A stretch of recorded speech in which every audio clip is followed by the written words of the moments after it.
Well, today we have a delightful discussion in store for you. This is a topic which is nuclear. It's very important. It's a hot topic, and it's something that is very urgent in the consideration of mankind's future. And it's something that we've talked a lot on our program about, a lot about. We've talked about the need to have a revolution in energy, having energy be too cheap to meter. That's the vision that we've painted for our audience. And I'm your host, David Gornoski. We're here with our Chief Science Advisor and Physicist, Dr. Yu, and special guests today. We have Oliver Stone and Joshua Goldstein, the makers of the new movie Nuclear Now, which is coming out this week. You don't want to miss it. So thank you guys for joining us. Thank you. Thank you for having us, David. Well, I want to start off with you, Mr. Stone. You are someone who is known for your political films. You've made a lot of remarkable movies about major iconic moments in American history, presidents, figures, and yet now we're turning to the world of science. What made you go in this direction with this film? Not that I'm scientific, and I'm not particularly talented in that respect, but always admired science. And, I've done other kinds of films, crime films, sports films, but documentary has obsessed me in the last few years. I've done 10 documentaries. So, but this is the biggest issue to me of all time. I mean, there's nothing more important than the planet at this point in time where it seems to be under real threat. And I was fearful for the future. Of course, I have children, but and possibly grandchildren, but I didn't know anything about this. So when nuclear was never on my radar, really, I mean, I understood all the Jane Fonda, the Bruce Springsteen protests, Ralph Nader. I kind of believed it all and went along with it, not like passionately. I'm not an activist that way. But when I got worse and worse, climate change got talked about, I saw a review of Josh's book in the New York Times, A Bright Future by Richard Rhodes, who's a nuclear scholar, and read the book. Very simple, very direct, very practical solutions. The solutions confuse people. And when you think it through and you'll see the research and you talk to scientists, it becomes more and more clear that we lost a great opportunity in history for mankind when we turned our back on nuclear for all the stupid reasons that we did. And it drove me, it's really like it's almost like the Kennedy killing. It just drives me crazy. It becomes apparent. If you think it through, if you're rational, that we have to do something and do it quickly. And we're up against a mountain of odds. Anyway, that's why I moved in this direction. Very good. Joshua Goldstein, you're the co-writer for this film, Nuclear Now, but tell us a little bit about your background and why you engaged with this book that Oliver mentioned there. I've been a lifelong environmentalist. It's very important to me. I'm a life member of the Sierra Club, and I never liked nuclear power for that reason. But then I had children and I started to think about climate change. I'm an international relations professor in my day job, and I do global trends and I like data and scientific kind of reasoning. So I looked into climate change and what could really solve it, actually, not what are a bunch of steps we could take quickly that don't really get us to the solution. And it becomes clear if you do the math that we can't solve it without nuclear power and a lot of it. So then I started to learn about nuclear power, discovered most of what I knew about it was untrue, a bunch of propaganda.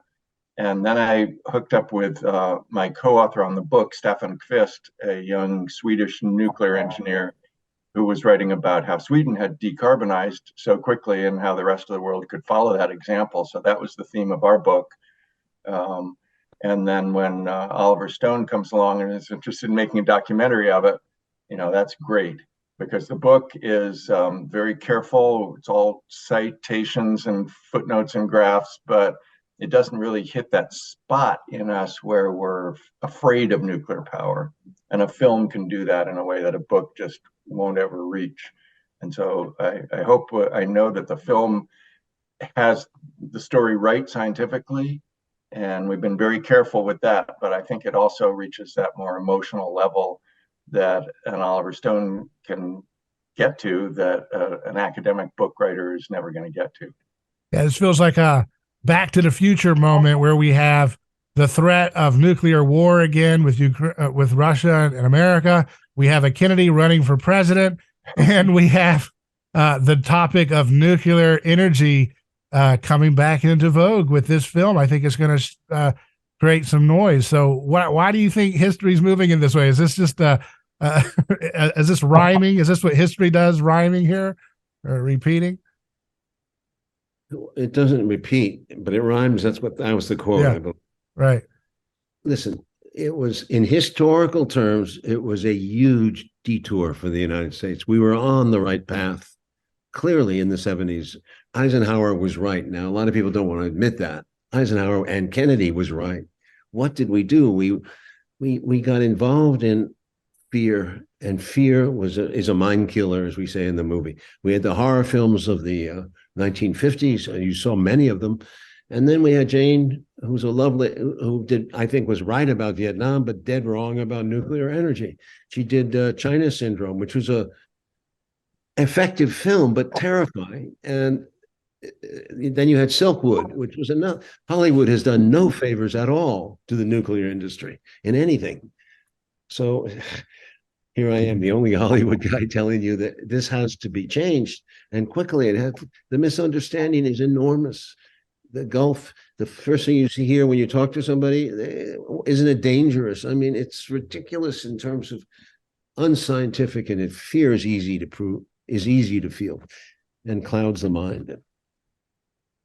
Do you think that you have some interesting scenes there where you show these iconic rock stars and celebrities coming out against nuclear energy, and they're tying it to the threat of nuclear bombs, and you make some connections. I don't think you made them directly to those artists, but there was some connections about the oil industry and other folks trying to kind of put out some disinformation and some kind of scare tactics.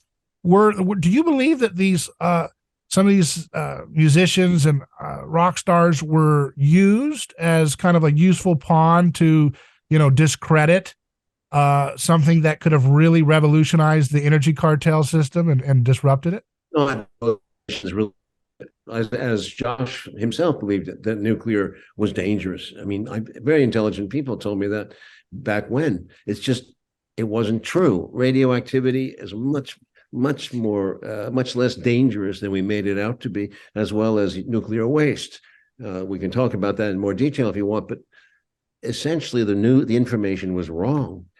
And most of the people who know about nuclear energy endorse it and embrace it. So what we need is a complete turnaround, and it fast. And I don't think that's going to happen. So I think it's going to come down to a crunch, maybe in 10 years from now, maybe 15 years from now, when we just suddenly wake up and we say, hey, none of this other stuff is working. All these renewables, how many trillions of dollars do we have to spend? Ask Germany.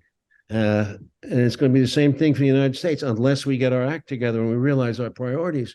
We talk about carbon capture. We talk about all the numerous other ways of helping the carbon dioxide problem, but it's not happening. Not happening. There's been no change in 30 years. 30 years of talking about solutions. Yep. Dr. Yu, let's get you to weigh in as a physicist here. You are passionate about this topic. I completely agree with you. There's so many misconceptions about you said the nuclear fusion, nuclear fission, right? And there are even more misunderstanding about the nuclear fusion. I realize that's a bigger part of in your movie as ending. So we have a future about the nuclear. Problem is the current nuclear theory got the fusion reaction, the physics fusion reactions wrong. So that's why right now we spend totally probably almost $100 billion, in the nuclear fusion research, private and government funded research, and never goes anywhere. every time, whenever we said, hey, we achieved the nuclear fusion, even the months ago, they said, hey, we achieved the nuclear fusion. But if you read it more detail, they said, hey, this one to come to fruition, another 25 years. So they achieved nothing, just a big word. John, I know you like to challenging the conventional wisdom and take on the most sensitive, most dare challenging the world. So if you are interested, we can tell you what's wrong with our understanding of nuclear fusion. So that's why we can make nuclear fusion work, but not at this way. I'm really proud of you guys try to take the lead and make people aware. And you guys, I watched your movie twice. Okay, you convinced me, even I'm in the field, right? So I thought, hey, based on the cost, efficiency, like 25 years for submarine, the cost on the one hundredth of coal. Of course, I would have some doubt about that cost issue. But such a convincing argument, I do believe you do have an expert, and you did a great service to humanity. Thank you. Josh, Yeah. what do you? I'm going to say about fusion and also wind and solar, batteries, all these things. I mean, we like all that stuff. We should be looking into it. Fusion could be a major thing in the second half of the century. It's not our problem right now. It's not the thing that's going to get us through the next 30 years. And same thing with wind and solar. They have a place on the grid, but it's not, you can't run a grid on it. So what I don't accept is when people say we don't need nuclear fission, nuclear power because we'll have fusion instead, or we don't need nuclear power because we have wind and solar and batteries that's going to do it all. And that's not true. These things are not going to get us where we need to go. So I like advanced geothermal, deep geothermal. There's, I like carbon capture. But the thing about nuclear fission is it's the proven solution. We know it works. France did it. France did it really quickly. Just 15 years, took fossil fuel off their grid and replaced it with nuclear power. And so that's the model. And they did it quite a few years ago. We know it works. And we just need to implement that kind of solution. And then, sure, hope that some of these other things work out. But I wouldn't bet my granddaughter's future on, fusion in the next 10 years or miracle batteries or, deep geothermal, all these things that might be great, but haven't been proven. Yeah, I think it's kind of, I call it the Mowgli effect. Whenever the atom bomb was dropped, the established physics fields became put into a kind of don't touch this rarefied field where these priests, anybody who has a kind of specialist knowledge that can result in earth destroying fire is going to be like in the Jungle Book. Remember, Mowgli conquers the kingdom because he alone masters the fire that nobody else knows how to understand. And I think that's what happened on a sociological level with the field of physics, particularly as it pertains to understanding nuclear energy, is that they're become, oh my goodness, let's just put this up and let's not touch it. And whatever, it becomes very political, becomes very charged in a lot of ways. And I think that has retarded the field's ability to advance and actually take the science forward. And to that point, I think you're exactly right. Fission is here. It's available. We understand it. It needs to be built. It needs to be developed. It needs to be understood now.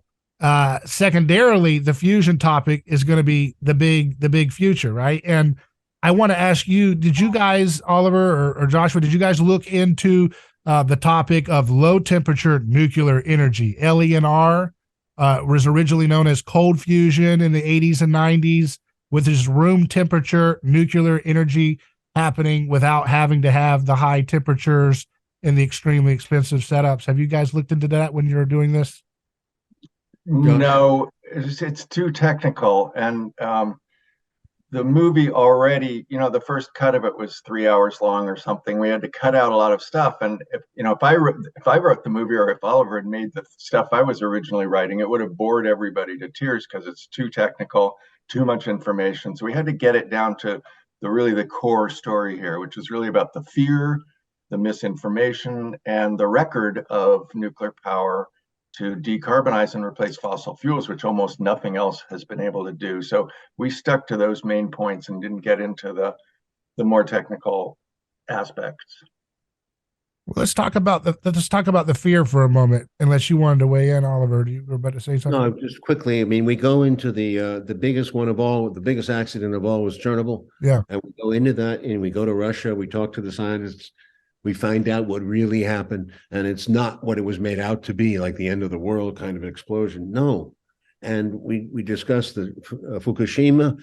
Fukushima's it's a tsunami that kills 10,000 people, and not one casualty do we have from the radiation. The radiation, it worked. Fukushima plant worked. It contained the radiation. There was a hydrogen explosion, but no one died. And some people still are afraid to eat like seafood from the Pacific Ocean, and you're saying that's based on nothing, right? There's no evidence that we'll tell them about ocean water. We'll talk about it quickly. Yeah, so well, there's 3 places right now where the anti-nuclear activists are up in arms because water with tritium in it is supposed to be disposed of. In one case, the Pacific Ocean, and here in Massachusetts, where I live, it's the Cape Cod Bay, and also in the Indian Point on the Hudson River. Disposing water into these natural sources that is so-called radioactive water. And what it is slightly radioactive with this almost harmless, slightly radioactive tritium in it, which is already in seawater in these places. It's going to be diluted down to the point that it's ridiculously benign. And yet there's a big fuss about it. People don't understand scale, and that radioactivity is not a category like you're radioactive or you're not. It's an amount, it's a dose of radioactivity, and we're all living in a soup of radiation all the time. But that's the background radiation, and yet with nuclear power related things that are adding slightly to that, even below the background level, everyone's up in arms about it. It's radioactive. This all goes back. It's the fear goes way back into the post-World War II period when this was created. This fear of low-level radiation was created by people at the Rockefeller Foundation and some geneticists. And it's actually not a physics issue, it's a biology issue. And the issue is, can DNA repair itself, or is damage to DNA permanent and irreparable and cumulative?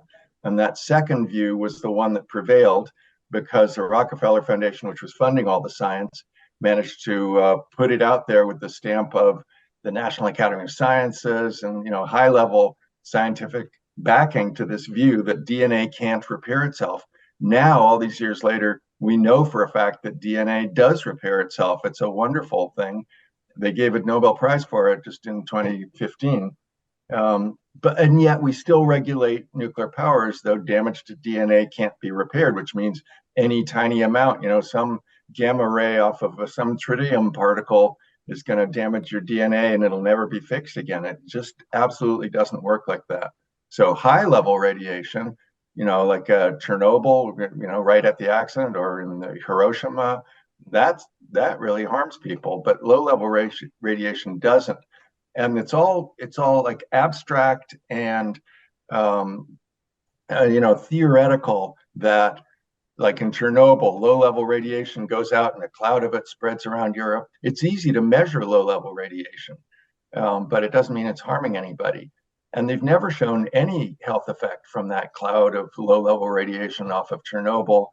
But they say, it's out there, but it's too small to measure. But we declare that it's true, and we're going to base our policy on this thing that's too small to measure. And that's not science. If you can't measure it, I don't believe it's true. I was struck by how far off the world of the speeches of Eisenhower and JFK, the way they painted the world. It felt like a Christian eschatological vision of a world united, like you see in peace together, one world vision and things like that, without having war as such a constant threat. And yet here we are. We've still at the precipice of World War III, as I mentioned.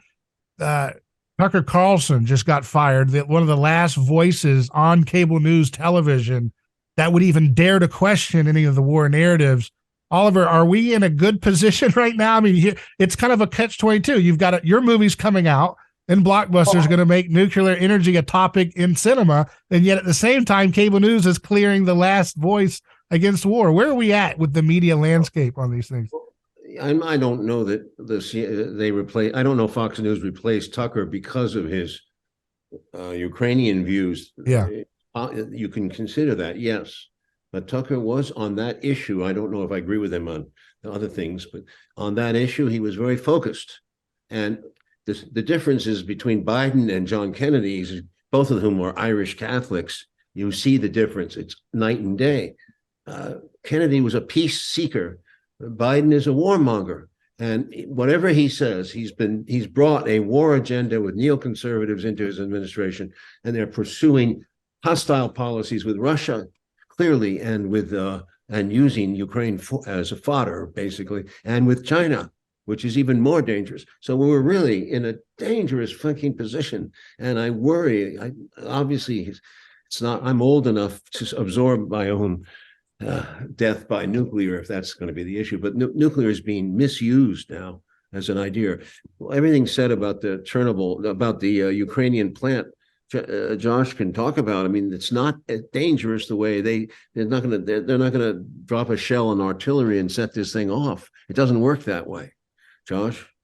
Yeah, the thing that goes wrong on this discussion of nuclear power is the standard is nothing must ever go wrong, and no amount of radiation, no matter how small, must ever leak out. And you can't really build an industry that way. The standard should be compared to what? Is this safer or more dangerous than coal or oil or gas, other ways that we make our energy? And clearly it's hundreds of times safer. And then you get because of this, you get a whole list of what ifs. What if this goes wrong, and what if that goes wrong? What if this plant in Ukraine gets, hit by a bunker buster bomb at the same moment that the diesel generators go out, and and then you could get low-level radiation spreading around. If we weren't so afraid of the low-level radiation, you'd see that this is a pretty much a non-issue. And that plant's in shutdown now. It's not going to melt down. I just haven't been worried about it. For the record, by the way, I like President Biden, and I don't agree with Oliver on that. I think he's done a lot of good stuff. But the point for nuclear power is that it's not a partisan issue. Biden's been very supportive, and his energy secretary, Jennifer Granholm's been great. And Trump was very supportive, and his energy secretary, Rick Perry, was also great on this issue. And so what's holding it back? Is it lack of funding in the market, or is it regulatory making it so difficult to build these things fast enough? What's the thing that's holding this back?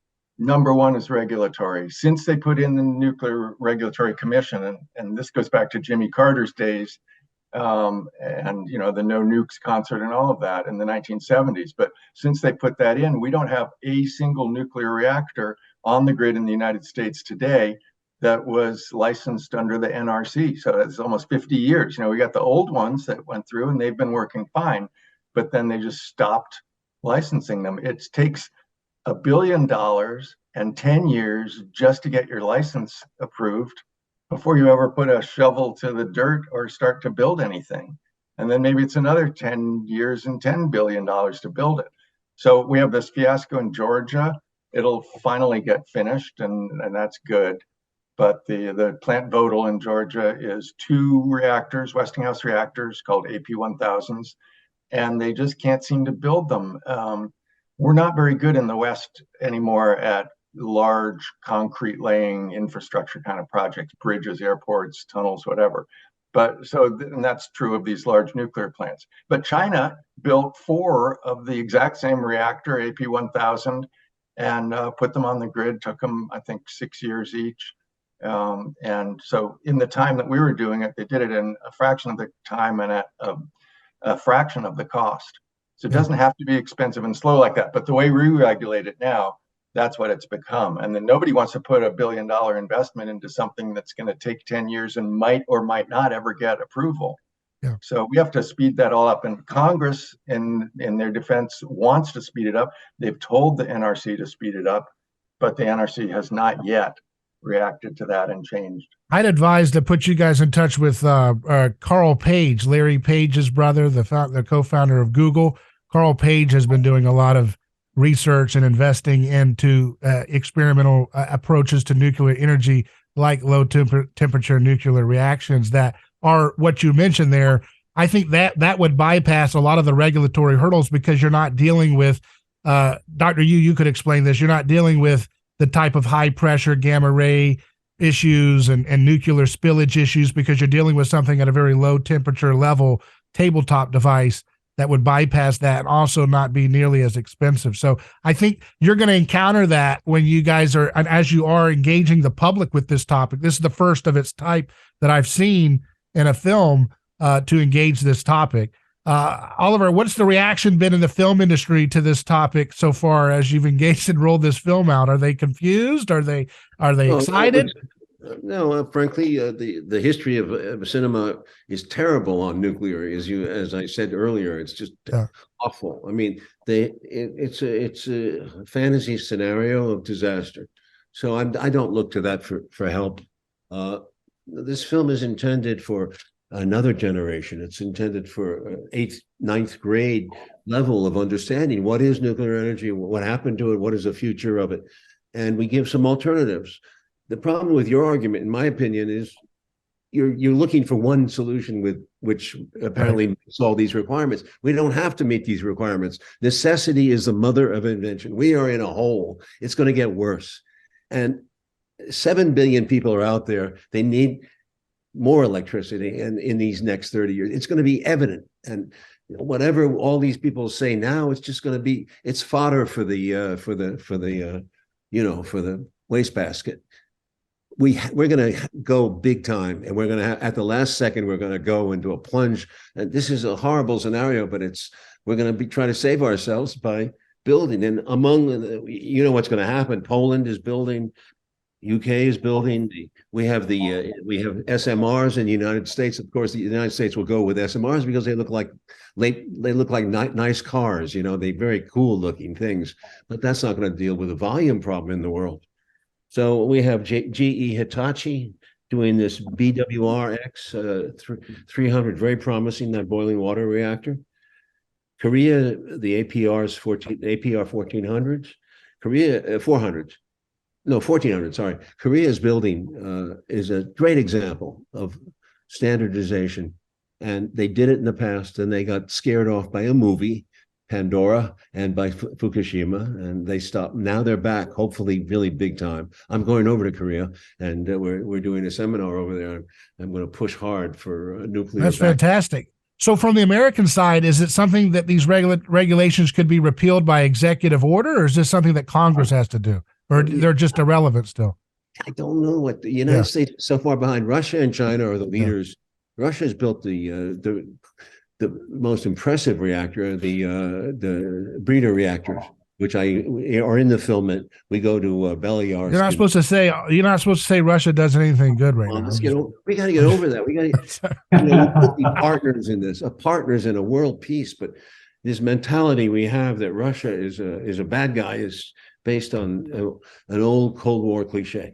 We have Thorcon, which is another possibility. That's with shipyards. It's Josh knows a lot about it.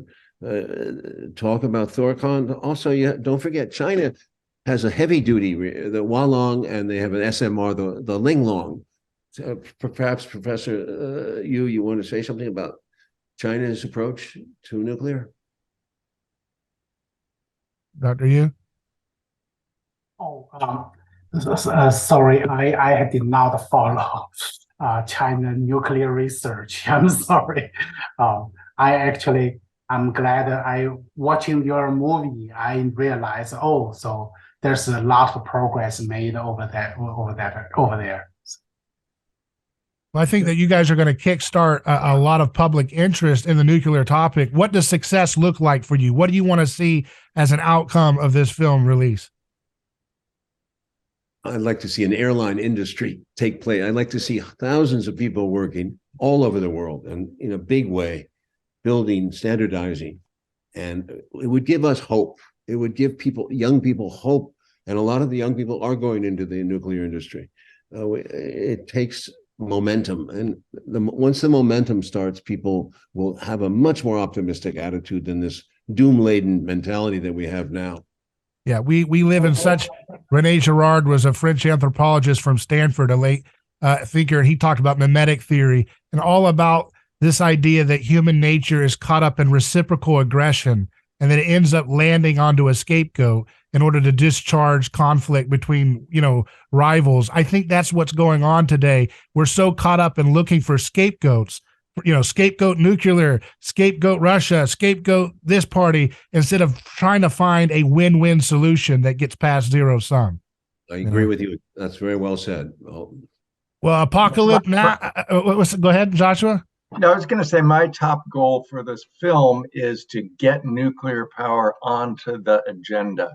What drives me crazy is all these discussions about climate change, articles and so forth, and there's a taboo on mentioning nuclear energy as though it doesn't exist.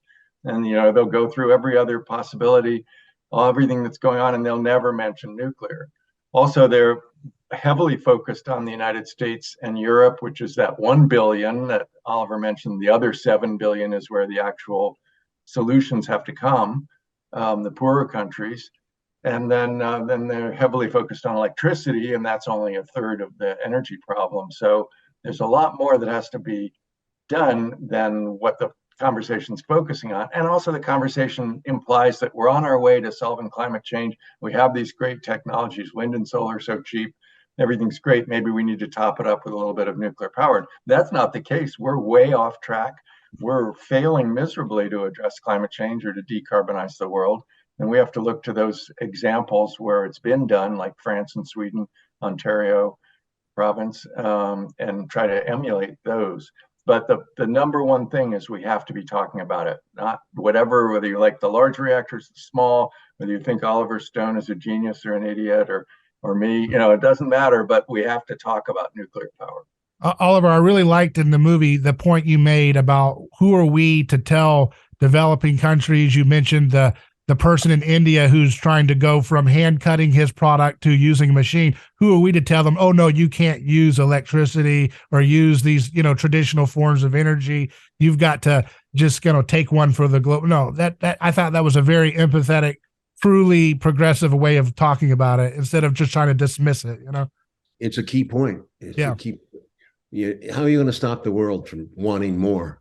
Yeah. They want what we have, and they'll get it. And they'll burn more coal, they'll burn wood if necessary, and it's going to get worse. And then necessity is the mother of invention. Something is going to happen.